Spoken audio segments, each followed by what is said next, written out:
Good morning. I'm here with Sydney Chaffee, who is a Teacher of the Year. Congratulations. Thank you. From Massachusetts, and she's from the Codman Academy Charter Public School in Boston. And I understand that this is the first time a charter school teacher was so honored, at least in Massachusetts. Yeah, that's right. So, that's quite an accomplishment. And you've been teaching for 10 years. I have. And you're a humanities teacher. Mm-hmm. So tell us a little bit about your school and what the emphasis of your charter school is. Absolutely. So we are a school within the EL Education Network, and EL stands for Expeditionary Learning. So we're really looking at experiential, hands-on, authentic learning, where kids can dig in really deeply on a topic in order to boost their skills in all sorts of areas. So it lends itself very well to interdisciplinary learning, which I love. And it lends itself to learning that feels really relevant to students' lives. And the EL network, it contains charter schools, it contains traditional district schools, and it's a nationwide network of schools. So there are lots of opportunities for us to collaborate and to learn from one another, which I think is incredibly important as educators. So I'm curious about, you just mentioned that you're part of a big network. So what are the opportunities of being part of a network that really give you a chance to learn from other schools? Yeah, absolutely. So Codman is a really small school. We have 350 students just about from grades K to 12. And we're located in Boston. And without being a part of that network, I think we would miss some opportunities to communicate with other schools that we have relationships with all across the country. So we think it's really important to partner with other schools and community organizations in Boston, but also we've got these great partnerships and conversations that we're having with teachers and schools from all across the country who have things in common with us. So what does that look like? Do you do video conferencing? Do you have blogs? Do you do phone calls? Do you have buddies?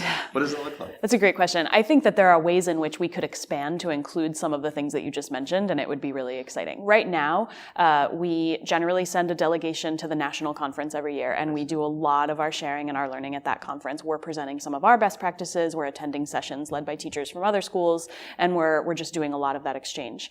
We also have a school designer who comes to us from EL and who also works with other schools, and so she's able to say to us, hey, there's this other EL school in Boston, or there's this other EL school in Maine or DC, and I want you to go take a look at what they're doing. And so she'll connect us with other schools so that we can share resources and ideas based on our needs.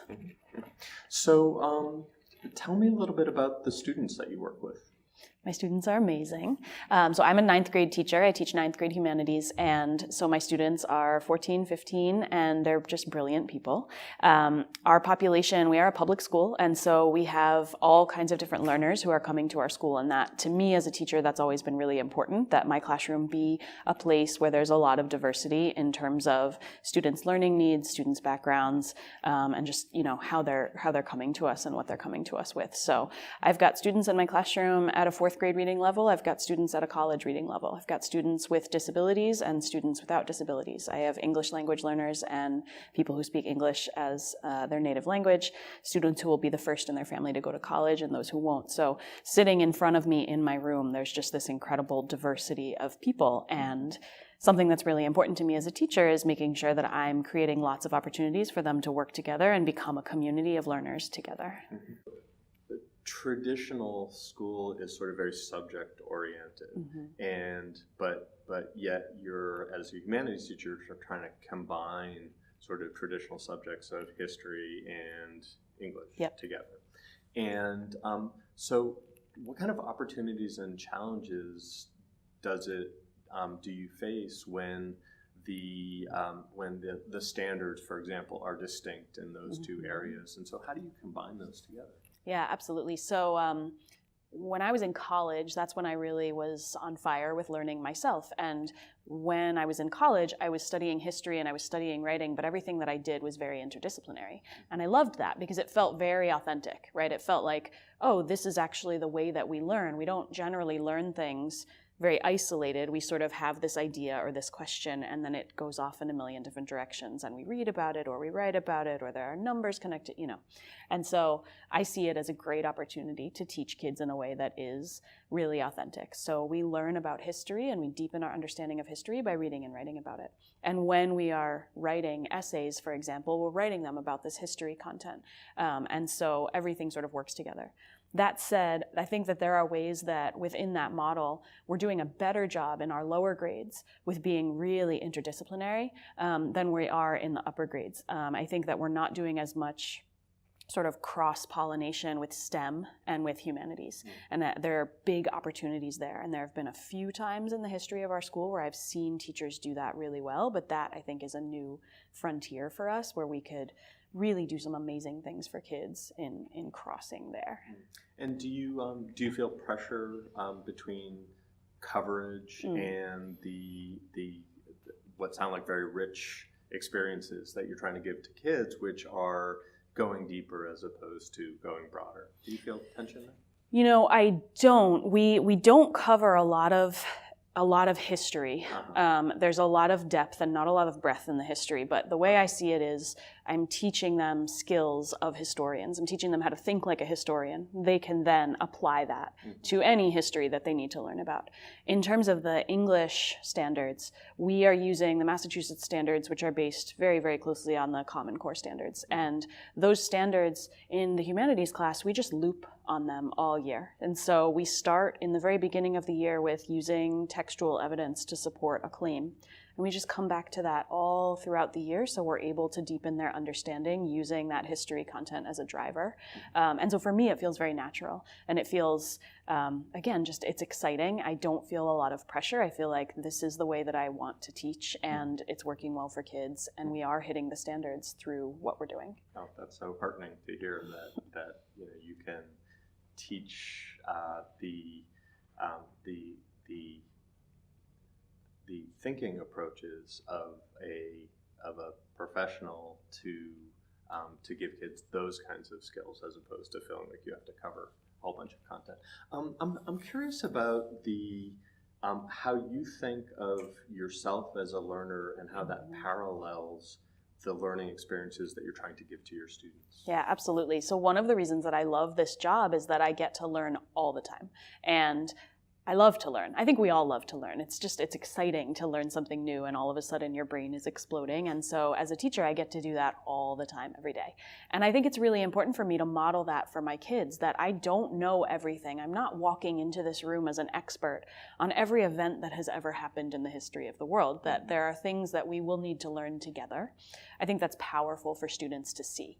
You don't have to be a genius with a photographic memory to be an intelligent person and a historian and a thinker.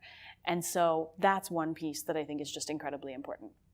The other piece is being a teacher requires constantly learning about how to be a teacher. We're just constantly getting better all the time. So I'm 10 years into my career and I'm learning new ways to be a teacher and new ways to do right by kids every day. And I learn it from my students, and I learn it from my colleagues, and I learn it from being at professional development, conferences and things like that. But the moment that we decide, well, I've got it all figured out, I'm perfect at this, we're going to stop doing the best job we can for our kids. So I think that's a really important thing for our teachers to talk about with each other, is just the ways in which we have so much to learn and the ways that we can learn and grow together. Sometimes there's a myth that there are certain teachers who have it all figured out, and so we all just have to learn from them. But that's not how it works. We all have things to learn. So what does teacher learning look like in your school? Yeah, so it takes lots of forms. So we have teams of teachers. We have teams that are working with the same grade, and then we have teams that are teaching the same discipline, and we get together every few weeks, and we might have a topic that we're looking at together. We might be coming together to look at student work and analyze it, or really digging into a problem of practice together. together. And who decides what you're going to be working on? Yeah, that's a great question. All these teams are facilitated by teachers. And so depending on which teacher is leading it, they might have a slightly different style, but it's very democratic. And then there are instructional coaches and instructional leaders at our school who will also sort of pop in and make suggestions. But those teams are very much run and led by teachers, which is great. We'll do observations of one another, which I think is a really great way to learn, both as an observer and as someone who's being observed. We do have one-on-one meetings with our coaches where we're setting goals in terms of what we want to learn or what we want to improve as a teacher, and they're helping us really track that, collect data, make changes. And then we have sort of full school or full division professional development, which is sometimes led by someone coming in from outside. It's sometimes led by teachers, which I think is the most powerful, sometimes led by administrators. So there's all of those, which are sort of formal structures for our learning. And then there's all the informal things that happen. So the conversations over lunch, or, someone popping by your room, seeing something interesting, stopping in and asking you about it later. So I think that there's a culture at my school and at a lot of schools where we want to talk to one another about our practice, and we're curious, and we are a community of learners. And so we see that as our common work and work that we're excited to do. And we should also point out that the other thing that you are part of is you're part of the accountability system of the district. Yes, absolutely. So that's an important thing to add to that. Yeah. So if learning and innovation is going in both directions, then that's sort of traditionally one of the theories of why charters are so important, is because they will create innovation that will either spur other schools in the more traditional system to follow, or that they will create innovation that they can share with other schools. And so for people who are trying to understand why charters are going to make the system better, how do you think about that? That's an interesting question. I think that the thing that's going to make the system better is collaboration. And so I think that charters are here to stay. And so I think what we need to think about is, how do we ensure that our charters are accountable to meeting the needs of all students? How do we ensure that they are truly public schools? How do we ensure that they are embedded in communities?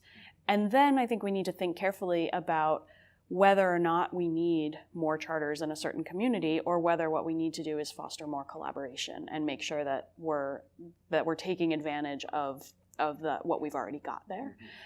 So I don't necessarily think that the answer is, well, charters are going to fix everything that's wrong. I think the answer is, charters are here. Let's make sure that they're doing right by kids and that they are sites where innovation can happen. And then let's make sure that we do have a community of schools, a community of professional learning happening. So in Boston, what is the structure for cross-school germination? There's a really great organization in Boston right now called the Boston Compact, and it was started by the previous mayor of Boston, and they facilitate that collaboration among schools, and actually they include the parochial schools in it.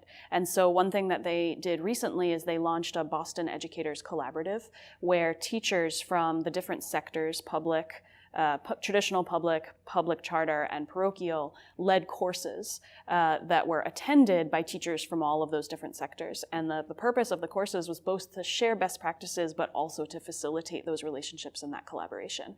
And that was a really amazing thing to be able to be a part of, because it really did show that, again, the communication and the sharing is not one way, that we all have things to learn from one another. And the course that I was facilitating, we just saw every single time we met all of the things that we had in common. And we were able to break down some of these barriers that we thought existed between our schools and realize, oh, we are serving the same kids and we're experiencing the same problems in our classrooms.